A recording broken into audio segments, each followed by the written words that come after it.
Welcome to the startup pro tutorial. तो आज के लेक्चर में हम कुछ प्राइमरी लोड है। प्राइमरी लोड में हम डालेंगे कि सल्फेट कैसे ऐड करते हैं, उसके बाद नोडल और मेंबर लोड। तो इन तीनों के बारे में आज के लेक्चर में हम देखेंगे कि इसको कैसे आपके सामने जो फ्रेम देख रही है, तो ये फ्रेम के सामने उसको कैसे अप्लाई कर देते हैं। तो चलो स्टार्ट कर देते हैं। तो पहला हम अप्लाई करेंगे कि सल्फेट ऑफ द स्ट्रक्चर्स। तो ये जो आपके सामने जो फ्रेम दिख रहा है, तो फ्रेम का जो सल्फेट है, तो इसको हम अप्लाई करेंगे। तो इसके लिए मैं चला जाता हूँ लोडिंग पे। लोडिंग पे जाने के बाद इसमें हम एक लोड केस ऐड करेंगे और हमको करना है प्राइमरी। प्राइमरी हम जो वेट है हमारा वो is a dell load sulphate है, तो डेल लोड बोल के कैलकुलेट करेंगे, मतलब कंसिडर करेंगे और इसमें लिख देंगे डेल लोड और इसको ऐड कर देते हैं। और इसके बाद ये है, इसके बाद इसको क्लिक करके और ये करेंगे तो ये हमारे सामने आएगा सल्फेट और इधर आएगा direction X Y and Z. तो एक्स वाई और जेड, तो एक्स वाई एक्सिस हम पकड़ेंगे और फैक्टर होगा -1। तो क्या होता है कि -1 क्यों पकड़ेंगे कि जो हमारा जो ग्रेविटी एक्स है वो और डाउनवर्ड डायरेक्शंस ये कर देती है, डाउनवर्ड डायरेक्शंस पे रहती है, तो इसके लिए हम माइनस लिख देंगे। और जो वाई वो वर्टिकल अप्लाई हो जाएगा, तो इसलिए हम वाई कंसिडर करेंगे। तो वन जो है मतलब सपोज आप ये करेंगे कि इन केस जो जो अभी आपके सामने जो फ्रेम देख रही है, तो फ्रेम में जितना वॉल्यूम और डेंसिटी है, तो ये जितना मतलब ये आपके सामने जो फ्रेम दिख रही है वो फ्रेम का वॉल्यूम और डेंसिटी, जो फ्रेम का वॉल्यूम और डेंसिटी कैलकुलेट करके वो 1 टाइम्स होगा। सपोज हमको ये फ्रेम का वेट हमको कंसिडर करना है 50%, तो एक्स्ट्रा बढ़ाना है, तो हम 1.5 कर डाल के भी उसको ऐड कर सकते हैं। तो इसको हम ऐड करेंगे तो ये ऐड हो जाएगा। और उसको बाद अप्लाई करना है, तो ये हमको पूरा स्ट्रक्चर के ऊपर अप्लाई करना है। तो हम करेंगे असाइन टू व्यू और एक असाइन करके यस करेंगे, तो ये पूरा सल्फेट ऐड हो जाएगा। नेक्स्ट है हमारा नोडल लोड। तो ये जो दिख रहे फ्रेम के ऊपर नोडल, तो उसके ऊपर भी हम लोड अप्लाई करेंगे कि कैसे इसके ऊपर भी देखेंगे कि नोडल लोड कैसे अप्लाई कर देते हैं। तो हम एक क्या करेंगे, एक इसके लिए लाइव लोड कंसिडर करते हैं और लिख देंगे लाइव लोड, क्लोज करेंगे और इसके ऊपर को सल्फेट के बाद हमारे पास है नोडल लोड। तो और नोडल लोड में आपके सामने जो दिख रहे एक है नोड और सेकंड है सपोर्ट डिस्प्लेसमेंट। तो पहला ये हम नोड देखेंगे, उसके बाद सपोर्ट डिस्प्लेसमेंट क्या है इसके बारे में देख लेंगे।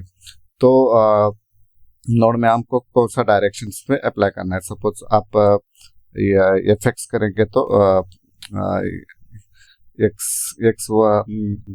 एक्स में लेफ्ट राइट, वाई करेंगे वर्टिकल, एक्स डायरेक्शन और जेड करेंगे तो जेड डायरेक्शन, और एम एक्स करेंगे तो movement at X direction, movement at Y and movement at Z direction. तो मुझे क्या करना है, एक्स डायरेक्शन पे लोड अप्लाई करना है 2 किलो न्यूटन, और इसमें करेंगे ऐड। और उसके बाद हम ये करेंगे कि जेड डायरेक्शन को भी -2 कर देंगे और उसको क्लोज करेंगे, तो ये हमारे सामने अप्लाई हो जाएगा। तो अभी हमको ये अप्लाई करना है एफ डायरेक्शन पे। तो सपोज मैं क्या करता हूँ, ये डायरेक्शन पे 2 किलो न्यूटन लोड अप्लाई कर देता हूँ, तो इधर से आ जाएगा असाइन टू, इस करेंगे तो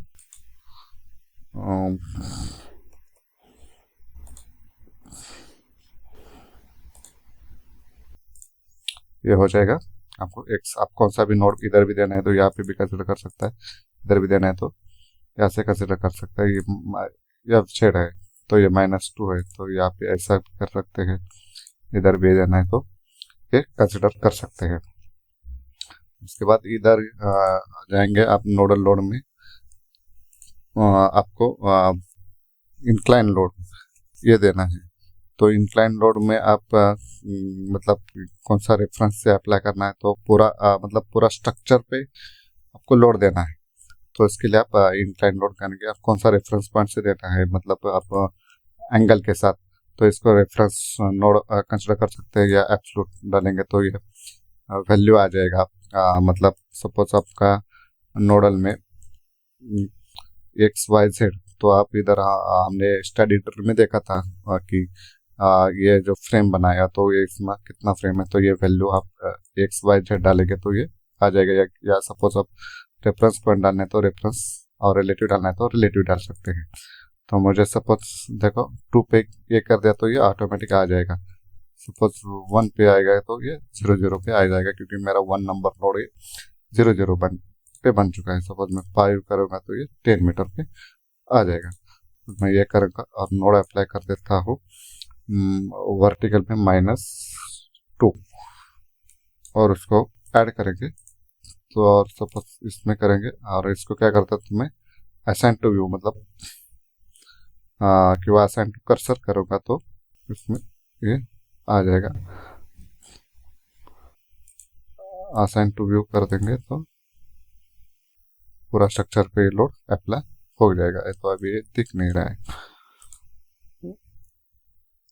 तो हमारा रहेगा था कौन सा नोडल लोड। नोडल लोड के बाद नेक्स्ट है मेरा है सपोर्ट डिस्प्लेसमेंट। तो सपोर्ट डिस्प्लेसमेंट में ये क्या है और किस पर्पस के लिए यूज कर देते हैं, तो इसको एक बार आप देख लेते हैं।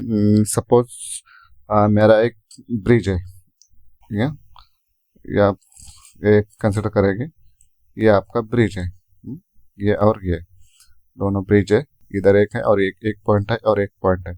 और इन केस ऑफ मैंने अर्थक्वेक आ गया, या अर्थक्वेक आ गया, और इस एक साइड का जो ये है मतलब डिस्प्लेसमेंट है, तो थोड़ा मतलब जो वर्टिकल एज है थोड़ा डाउनवर्ड हो गया, मतलब थोड़ा सेटल हो गया। तो वो सेटल हमको इधर कंसिडर करने के लिए हम इसमें डाल सकते हैं कि डिस्प्लेसमेंट ये कितना सेटल हो गया, इसको दिखाने के लिए इसका यूज करते हैं। सपोज या इन केस ऑफ ये लोकेशन पे मेरे सॉइल का कुछ सेटलमेंट हो गया या लिफ्ट हो गया, तो इसको हम देखने के लिए ये डिस्प्लेसमेंट हम एक स्पेसिफिक पॉइंट पे डाल सकते हैं।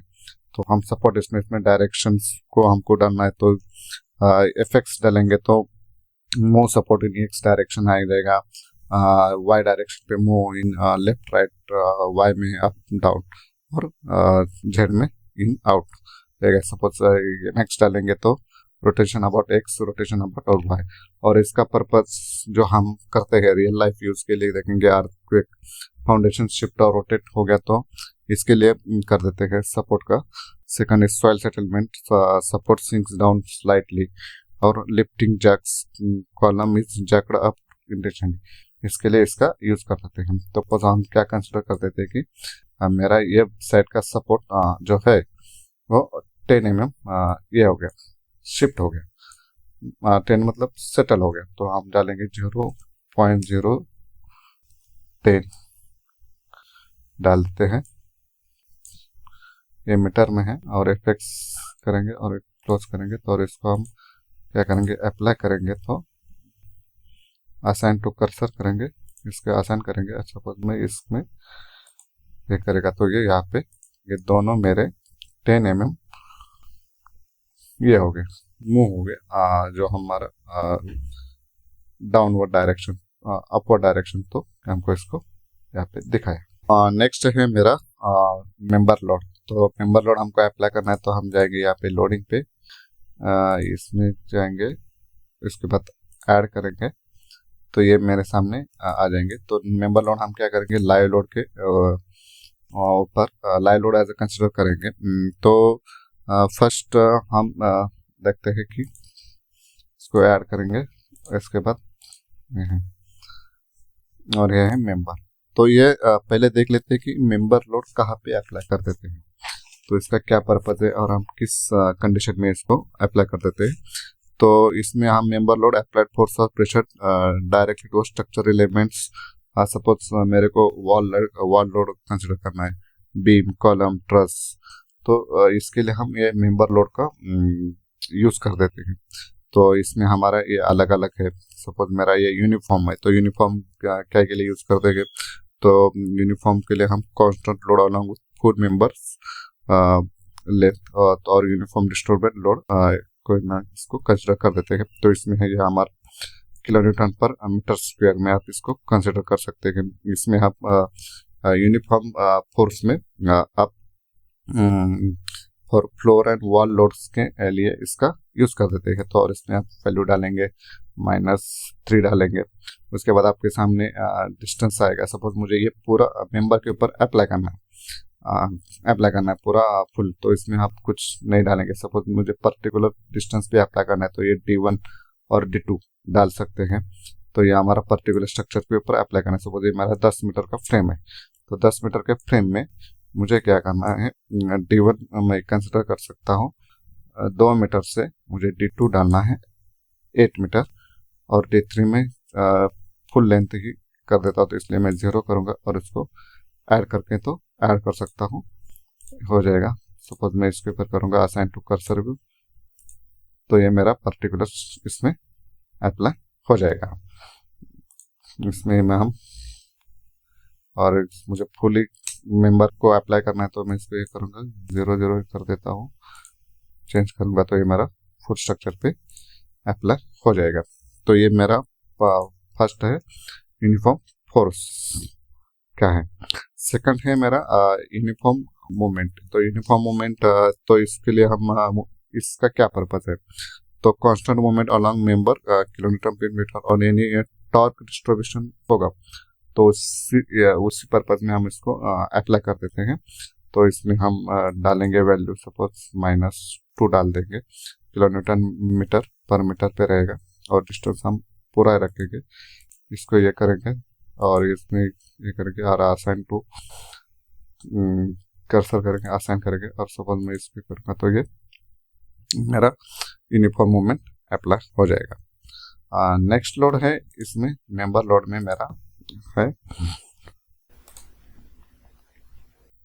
Concentrated force. कॉन्सेंट्रेटेड फोर्स जो है, हम एक सिंगल पॉइंट लोड है, तो इस वो सिंगल पॉइंट लोड अप्लाई कर सकते हैं। इसमें हम इसको पर्पज हम कॉलम और मशीन लोड के लिए हम यूज कर सकते हैं, या हमारा इन स्ट्रक्चर ऑफ बीम, तो उसमें पॉइंट लोड अप्लाई करना है तो इसको अप्लाई कर सकते हैं। इसमें हम डालेंगे 5, और मेरे को डिस्टेंस चाहिए, मेरा ये 10 मीटर का है और ये 5 मीटर का स्ट्रक्चर। तो इसमें हम डिस्टेंस डाल देंगे कि मुझे 5 मीटर पे, मतलब अलॉन्ग द लेंथ, तो जो 10 मीटर है उसमें 5 मीटर पे सेंटर पे डालना है, और ये डिस्टेंस 0 करेंगे, उसको ऐड करेंगे। और ये मेरा 5 मीटर का बीम है जेड और डायरेक्शन का, तो इसमें मुझे डालेंगे 2.5 या 2 मीटर पे इसको डालेंगे, ये करेंगे, क्लोज करेंगे, तो ये हो जाएगा। तो इसमें हम ये करेंगे सब ये 5 मीटर का है, तो असाइन टू कर्सर व्यू करेंगे तो ये मेरा असाइन हो जाएगा। और इसमें ये करना है असाइन टू कर्सर व्यू, और इसमें करेंगे तो ये मेरा यहाँ से 2 मीटर डिस्टेंस होता है, मतलब जहाँ से बीम स्टार्ट हुआ वहाँ से हम 2 मीटर डिस्टेंस पकड़े थे। तो ये 2 मीटर डिस्टेंस, ये 10 मीटर में 5 मीटर डिस्टेंस पे ये लोड हो गया। तो ये हमारा रहेगा कॉन्सेंट्रेटेड फोर्स। नेक्स्ट है मेरा कॉन्सेंट्रेटेड मूवमेंट। तो कॉन्सेंट्रेटेड मूवमेंट कैसे अप्लाई कर देते हैं, तो इसके बारे में हम देख लेंगे। मेंबर में जाएंगे, कॉन्सेंट्रेटेड मूवमेंट में। कॉन्सेंट्रेटेड मूवमेंट में इसका हम यूज करते हैं इक्विपमेंट टॉर्क के लिए, इसका जनरली यूज होता है, पर्पज होता है। तो ये इसमें एक पॉइंट मूवमेंट रहता है, तो एक पॉइंट मूवमेंट हम इसके ऊपर डालेंगे -2 D1 D2, वही से D1 5 मीटर ही करेंगे और D2 0 रख देते हैं, और इसको हम ऐड करेंगे, ये हो जाएगा। इसके बाद इसको ये करेंगे असाइन टू कर्सर व्यू करेंगे, और इसके ऊपर करेंगे तो ये मेरा सेंटर पे आ जाएगा, ये पूरा स्ट्रक्चर में टॉर्क दिखा रहा है, मतलब कॉन्सेंट्रेटेड मूवमेंट दिखा रहा है। उसके बाद मेरा है मेंबर लोड में जो है linear varying load. Linear varying load उस कैसे अप्लाई कर देते हैं ये देख लेते हैं। इसमें दो है हमारा लीनियर वेरिंग लोड का पहला पर्पस क्या है, इसको एक बार देख लेते हैं। तो इसका पर्पस हम जनरली विंड स्लोप लोड के लिए इसका यूज कर देते हैं। और ये varying linear from start to end kilometre. तो ये मेरा पहला है वो फोर्स हमको इसमें अप्लाई करना है, ये फर्स्ट और ये सेकंड। इसको ये ऐसा अप्लाई करना है लीनियर वेरिंग, या ये टाइप में करना। तो इसमें करके हम क्या करेंगे, एक दोनों पे अप्लाई करेंगे। सपोज W1 में -2 करूंगा कंसीडर, और W2 -4, इसको ऐड कर देते हैं। और एक बार एक भी अप्लाई करेंगे, और इसको हम क्या करेंगे -5 कंसिडर करते हैं। ग्लोबल वाई एक्सिस ही कंसिडर करेंगे, क्योंकि हम पूरा ये वर्टिकल स्ट्रक्चर पे देना चाह रहे हैं। तो उसके बाद हम क्या करेंगे, पहला लोड अप्लाई कर देते हैं असाइन टू कर्सर बीम, और उसके ऊपर हम असाइन करेंगे। तो ये मेरा ये बीम के ऊपर अप्लाई हो जाएगा। उसके बाद ये लोड अप्लाई कर देते हैं असाइन टू कर्सर बीम। तो ये मेरा लीनियर वेरिंग लोड अप्लाई हो जाएगा। ठीक है। उसके बाद नेक्स्ट है मेरा मेंबर लोड में ट्रेपेजोइडल लोड। तो ट्रेपेजोइडल लोड का हम ये सॉइल और रूफ लोड केस में उसको हम अप्लाई कर देते हैं। तो इसमें हम डिफरेंट वॉल्यूम बहुत एंड पे डाल के ट्रेपेजोइडल लोड कर सकते हैं। सपोज वही लीनियर वेरिंग जैसा ये पूरा स्ट्रक्चर पे आ जाएगा, लेकिन ये हमको डिस्टेंस के हिसाब से डालना पड़ेगा।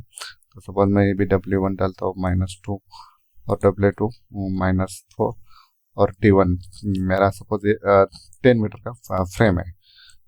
तो ये पूरा फ्रेम में तो मुझे नहीं देना, ये इतना यहाँ से यही देना है। तो मैं D1 डाल दूंगा मेरा 2 मीटर से 7 मीटर तक दे दो।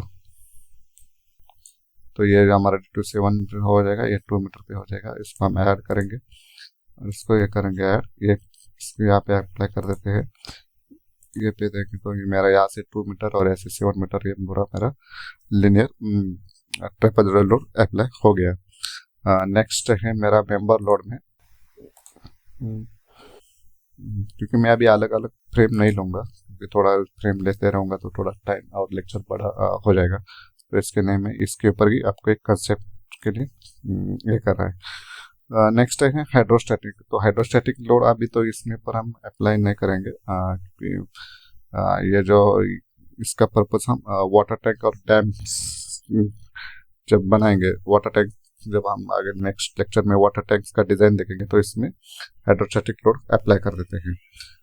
तो उसी टाइम हम इसका देख लेंगे कि इसका क्या पर्पस है। नेक्स्ट है प्री और पोस्ट स्ट्रक्चर है। तो इसमें भी हम ये आगे वाले लेक्चर में देखेंगे कि एक्सेल टेंशन और कंप्रेशन कैसे अप्लाई कर देते हैं स्ट्रेस के ऊपर बीम। और जो लास्ट है मेरा ये है फिक्स रेयन। तो फिक्स रेयन में हम fix moment at both ends kilometre special cases और एडवांस यूजर के लिए इसका यूज कर देते हैं। तो आज हमने देखा कि सेल्फेट कैसे अप्लाई कर देते हैं, नोडल लोड कैसा है, और मेंबर लोड कैसे अप्लाई कर देते हैं, और इसके बारे में पूरा हम देख लिया। ये लास्ट 3 वाले हम नहीं देखेंगे, आने वाले लेक्चर में ये भी आपको इसके बारे में डिटेल में आपको बताऊंगा कैसे अप्लाई कर देते हैं। लेकिन ये हमने यूनिफॉर्म मूवमेंट कॉन्सेंट्रेटेड या सेल्फ वेट नोडल इसका बारे में पूरा डिटेल में जानकारी ली थी। तो नेक्स्ट लेक्चर में हम देखेंगे कि एरिया लोड और प्लेट कैसे बनाते हैं, और प्लेट लोड और फ्लोर लोड कैसे अप्लाई कर देते हैं, हम आने वाले लेक्चर में देख लेंगे। So guys, thank you for watching. और आप चैनल को थोड़ा अपना वीडियो को थोड़ा लाइक सब्सक्राइब जरूर कर दीजिए।